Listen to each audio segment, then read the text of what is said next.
The Dalai Lama has apologized after a video emerged showing the spiritual leader kissing a child on the lips and then asking him to suck my tongue at an event in northern India. In a statement Monday, the Office for the Dalai Lama said he wishes to apologize to the boy and his family, as well as his many friends across the world, for the hurt his words may have caused, adding he regrets the incident. His Holiness often teases people he meets in an innocent and playful way, even in public and before cameras, the statement said.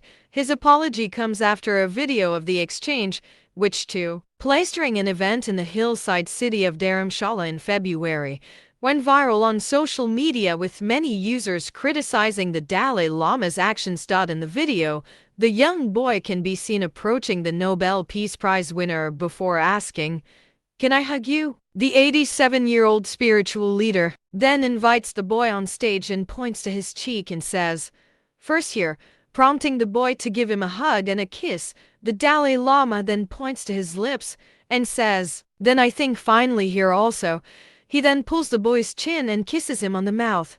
"And suck my tongue," he says, after a few seconds, poking his tongue out. The identity of the boy is not known. He was at an event with the M3M Foundation, the philanthropic arm of Indian real estate company M3M Group, based in Dharamshala, where the Dalai Lama lives in permanent exile. CNN has reached out to the M3M Foundation for comment. In response to the incident, prominent Delhi-based child rights group, HAC, Center for Child Rights, told CNN in a statement it condemns all form of child abuse. It added, "Some news refers to Tibetan culture about showing tongue, but this video is certainly not about any cultural expressions are not acceptable."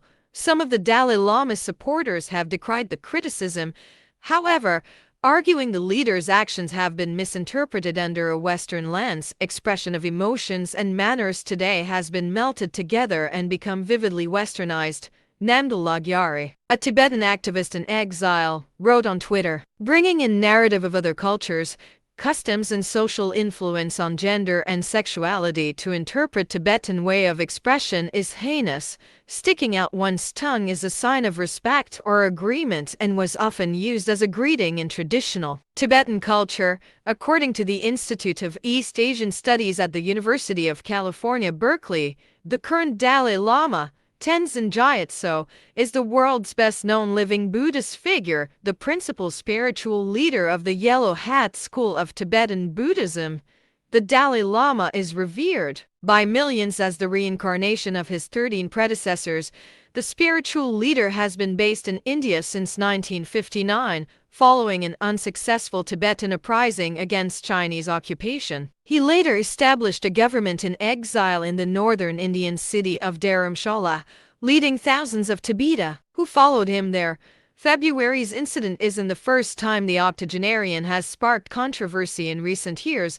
He apologized after a 2019 interview with the BBC, during which he said if a female Dalai Lama should succeed him, she should be more attractive. The previous year, he suggested Europe should be kept for Europeans. When speaking about the rising level of African refugees entering the continent, the whole Europe will eventually become Muslim country. Impossible. Or African country. Also impossible, he said, adding that it's better to keep Europe for Europeans.